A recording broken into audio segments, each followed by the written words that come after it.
Bonjour à tous, qu'est-ce que c'est au fond que la prière pour nous? Est-ce que c'est un monologue? Est-ce que c'est un catalogue de requêtes? Ou bien est-ce que c'est un dialogue et un échange avec Dieu? Dans la deuxième lettre de Paul aux Corinthiens, et notamment au chapitre 12, l'apôtre Paul lutte contre l'influence de certains adversaires, des prédicateurs de l'évangile apparemment rivaux, qui semblent séduire des Corinthiens eux-mêmes, apparemment friands d'expériences spirituelles, de tout ce qui est de l'ordre de la guérison, des signes et des miracles. Il invite les Corinthiens à ne pas juger Paul et son ministère sur les apparences et des critères qui seraient trop bassement humains dans un contexte culturel où les titres de gloire, tout ce qui servait à accroître sa réputation et son prestige, était extrêmement valorisé socialement. Pour contrer ses adversaires et la fascination des Corinthiens pour le sensationnel et le miraculeux, Paul va s'inscrire dans leur logique en parlant de ses propres expériences spirituelles, visions et révélations de Christ lui-même. Mais au verset 7 à 9 du chapitre 12, Paul dit « Et pour que je ne sois pas rempli d'orgueil à cause de ces révélations extraordinaires, j'ai reçu une écharde dans le corps, un ange de Satan, pour me frapper et m'empêcher de m'enorgueillir. 3 fois j'ai supplié le Seigneur de l'éloigner de moi, et il m'a dit « Ma grâce te suffit, car ma puissance s'accomplit dans la faiblesse. » Aussi, je me montrerai bien plus volontiers fier de mes faiblesses, afin que la puissance de Christ repose sur moi. Paul va parler d'une écharde, d'une difficulté, d'une épreuve, d'un handicap qu'il aurait reçu selon lui pour justement ne pas tirer orgueil, mettre sa confiance en lui-même et gagner sa réputation sur quelque chose d'extraordinaire qu'il aurait de plus que les autres. Cette écharde, de quoi s'agit-il? Eh bien, figurez-vous que 167 hypothèses ont été recensées pour expliquer cette écharde, souvent par déduction assez hasardeuse des propos de Paul dans ses lettres. Maux de tête, de dos, des yeux, épilepsie, rappel de son passé de persécuteur, incrédulité, tentation sexuelle, frustration de ne pas avoir convaincu ses frères juifs, sont autant d'hypothèses données pour identifier cette écharde. Paul a en tout cas prié, demandé 3 fois à Dieu d'être délivré de ce mal, mais le Seigneur n'a pas accédé à cette demande, lui répondant plutôt « Ma grâce te suffit, car ma puissance s'accomplit dans la faiblesse. » Quelques remarques sur cette triple prière de Paul. Première remarque, cet épisode rappelle, me semble-t-il, que la prière, ce n'est pas quelque chose de moral.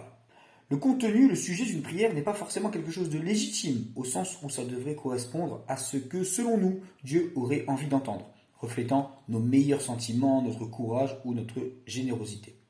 La prière, c'est ce qu'on a sur le cœur avec toutes nos ambiguïtés.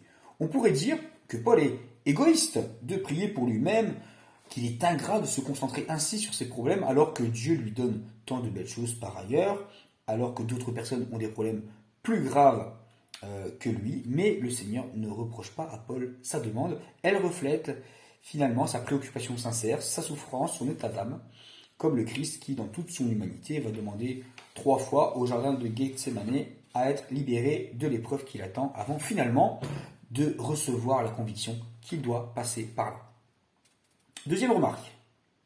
La prière apparaît dans cet épisode non comme un monologue où Dieu se plie à la volonté humaine, mais comme une conversation où sont déposés les états d'âme, les préoccupations sincères, où Dieu laisse du temps avant de répondre pour finalement apporter une réponse qui ne correspond pas forcément à la demande formulée. Une conversation, un échange où finalement c'est la volonté humaine qui se plie à la volonté divine. Comme dans l'épisode de Gethsémane encore, la réponse à la prière de Paul consiste en la réception d'une conviction à accepter et à affronter l'épreuve comme faisant partie du plan de Dieu.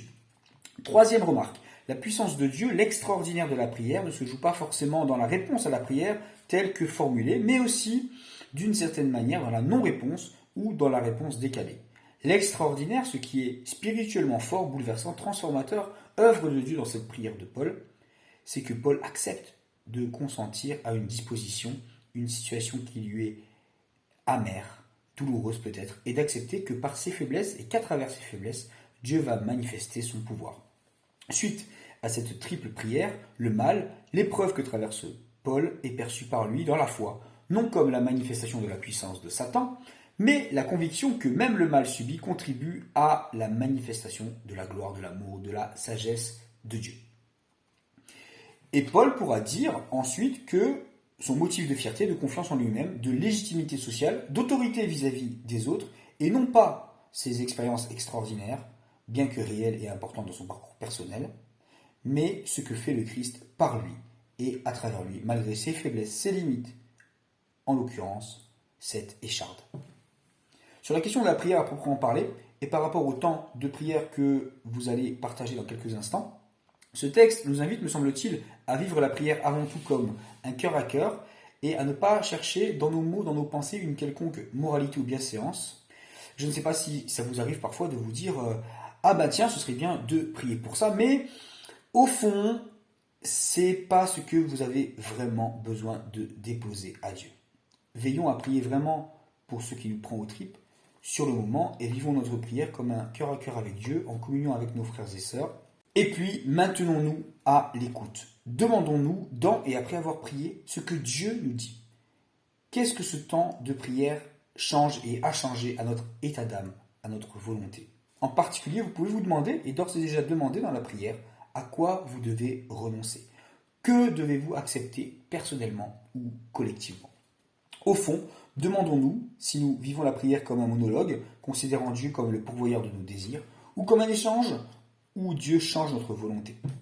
Et prions aussi peut-être pour que des personnes ou des communautés apprennent à accepter, à supporter des situations éprouvantes dans un contexte culturel où on a tendance à être particulièrement impatient et peu à l'aise avec la frustration.